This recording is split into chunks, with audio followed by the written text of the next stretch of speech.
Two missiles have reportedly hit a US Navy vessel near Jask, close to the Strait of Hormuz. Those are the stark, short words circulating tonight from state-aligned outlets in the region. They describe a single dramatic image. A warship struck, forced to turn back, a flashpoint in one of the world's most sensitive waterways, yet for all the drama in the language, the claim sits unconfirmed. No public confirmation has come from the United States Navy or the Pentagon. At this early hour, what we have is a claim amplified across regional networks tied to Iran and echoed in allied channels, and the unmistakable possibility that a localized incident could unfold into something far larger. The location named, the port city of Jask and the nearby Strait of Hormuz, is more than geography. It is a strategic choke point where a large share of the world's seaborne oil passes and where naval, commercial and political currents meet. Any report of a strike on a naval vessel in this corridor instantly raises questions that military planners, diplomats, and commercial shippers do not want to leave unanswered. Who fired? Why now? Was the target military, commercial, accidental, or deliberate? And what comes next? Iranian outlets reporting the incident say the target was struck after ignoring warnings from the Islamic Revolutionary Guard Corps. One report claims the vessel was unable to continue and was forced to turn back after the strike. That account has been carried across multiple Iran-aligned channels, including networks linked to the Houthi movement in Yemen, which in recent years has shown the ability to amplify and even replicate regional confrontations at sea.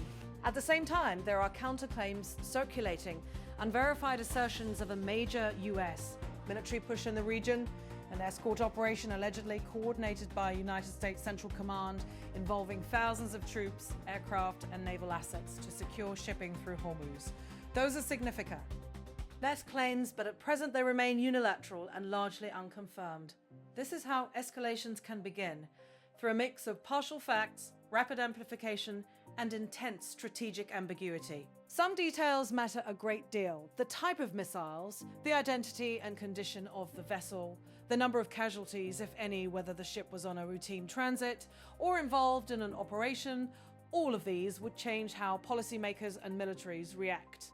Without independent verification from neutral observers or corroboration from official military channels, the safest description remains: alleged strike, claimed by Iranian agencies, not yet confirmed by US authorities. To understand the stakes, it helps to look at the players. The Islamic Revolutionary Guard Corps, an elite branch of Iran's armed forces, has both military and political reach inside Iran. State news agencies such as Fars are closely aligned with elements of the Iranian establishment and often report official line. NS of interpretation. The Houthi movement in Yemen, an Iranian-aligned armed group that has targeted shipping in the Red Sea and elsewhere in the past, functions as a conduit for the spread of regional narratives and sometimes as a conduit for the spread of regional narratives and sometimes as an actor in operations of complex Sinjar. Across the waters, United States Central Command, responsible for US military operations across a vast theater that includes the Persian Gulf, and the United States Navy maintain a constant presence, tracking movements and reacting to threats. One thing worth stressing: claims do not equal facts. In wartime, and even in tense peacetime, information is itself a weapon. Early reports can be partial, exaggerated, or strategically timed. That does not mean they should be dismissed, but it does mean they must be treated with caution. When a state broadcaster says a naval ship was struck, that account may reflect intelligence, it may reflect political intent, or it may reflect a rapid interpretation.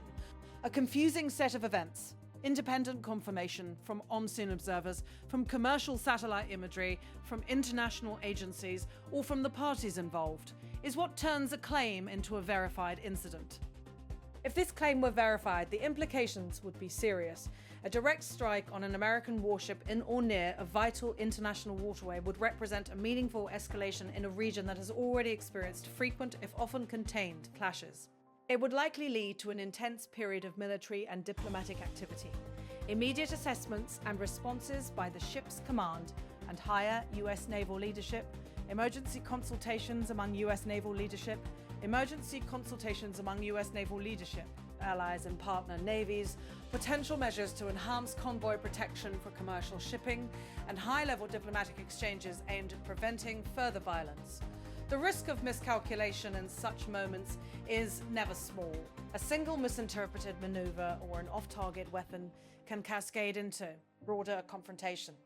But let's be clear about another reality. Maritime incidents in this theater are not unprecedented. Over recent years, there have been multiple episodes involving attacks on commercial tankers, seizing of vessels, drone strikes, and other asymmetric actions that have raised tensions. Much of that activity has been driven by competing agendas, local, regional, and international, and often involves state actors using proxies or deniable assets to exert pressure. The result is a complex, layered security environment in which every maritime action can have political resonance far beyond its immediate tactical effect. For commercial shipping, the immediate consequence of any confirmed incident is practical and financial. Insurers respond to perceived risk with higher premiums, and shipping companies sometimes reroute vessels away from hotspots, a choice that increases transit times and costs. Given the economic centrality of oil and liquefied natural gas flows to Hormuz corridor, a sustained spike in hostile activity could translate into volatility in energy markets, with knock-on effects for global prices. Port operations may be disrupted, crews may be withdrawn or delayed, and the global supply chain, already sensitive to disruptions, could face new friction. For regional states, the calculus is different but equally urgent. Gulf littoral states reward and arrest the conflict states, including those that have tense relations with Iran, and those that seek to balance multiple powers, must decide whether to increase patrols, to call for international naval escorts, to engage in diplomatic outreach to de-escalate, or to prepare for potential spillover. External powers with interests in freedom of navigation, NATO partners, European states, and regional allies would also face pressure to respond in ways that protect commerce while avoiding actions that might broaden conflict. From a military perspective, responses can vary along a spectrum, from public denunciations and diplomatic démarches to increase surveillance and escorts, to limited kinetic actions against the specific assets responsible for an attack. Each option carries its own risks. Targeted retaliatory strikes can deter future attacks, but can also harden resolve and spur reciprocal operations.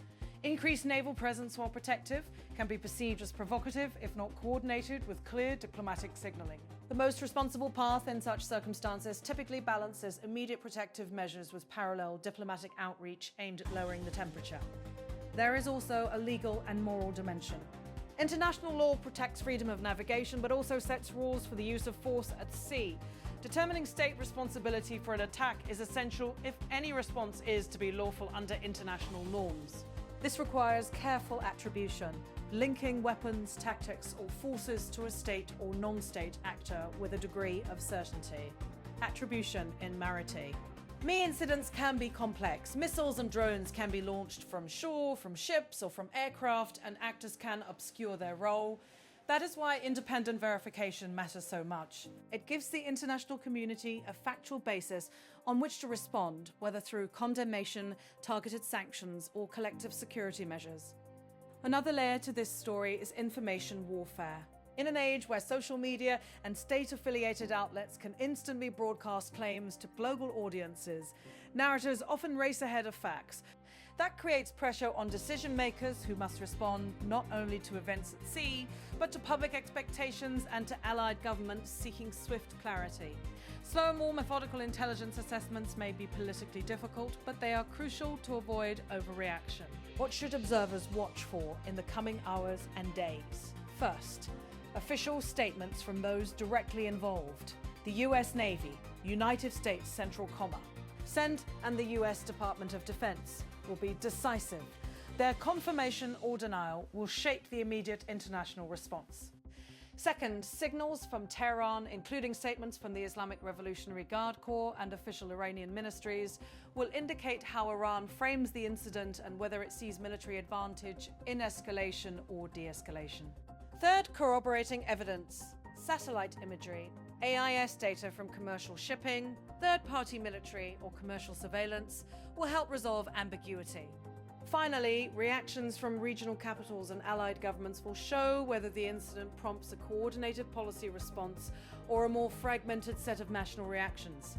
For civilians and non-military audiences, the practical advice is to follow reputable official channels for updates and to recognize that early reports can change as new information emerges.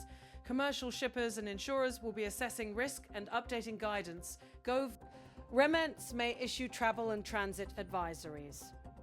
For those with economic exposure, staying in close touch with industry briefings and official advisories will be essential. It is also worth reflecting on the broader patterns such incidents reveal. The Persian Gulf and its approaches have long been arenas where conventional and unconventional power intersect. State actors have adapted to a world in which direct large-scale war is costly and uncertain, and so they often pursue influence through calibrated, often deniable maritime actions, cyber operations, and support for proxy groups. That strategy can yield short-term leverage, but it also creates persistent instability, a steady drumbeat of incidents that erodes predictability and raises the costs of using sea lanes. At the same time, the international community has tools for managing and containing such risks. Confidence-building measures, hotlines between naval commands, transparent incident reporting mechanisms, and multinational escort arrangements for commercial traffic are all parts of a toolkit that can reduce the likelihood of miscalculation.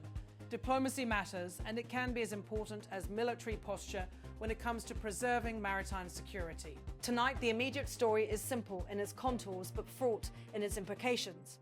A claimed missile strike on a US naval vessel near Jask, reported by Iranian outlets and amplified regionally, remains unverified by US authorities. That uncertainty makes it difficult to draw firm conclusions about intent, responsibility, or likely responses. It does, however, underscore how fragile stability in the region can be and how quickly localized incidents can carry outsized geopolitical consequences. As this story develops, look for careful, corroborated reporting and for official updates from the militaries and governments involved. The presence or absence of independent evidence will determine whether this episode becomes a singular contained inside seat net, or whether it becomes the opening move in a broader cycle of escalation. For now, the best posture is one of attentive caution, acknowledging the seriousness of the claim, insisting on verification, and preparing for a range of contingencies while seeking diplomatic channels to prevent further violence. 2 missiles have reportedly hit a US Navy vessel near Jask, close to the Strait of Hormuz. Those words will continue to circulate until the facts are either confirmed or refuted. What happens next will depend on what evidence emerges, how the parties interpret that evidence, and whether cooler heads can use diplomacy to prevent a single dangerous moment from becoming a much larger conflict. Until then, the waters around Hormuz remain once again at the center of global attention. A narrow passage where the decisions of a few can have consequences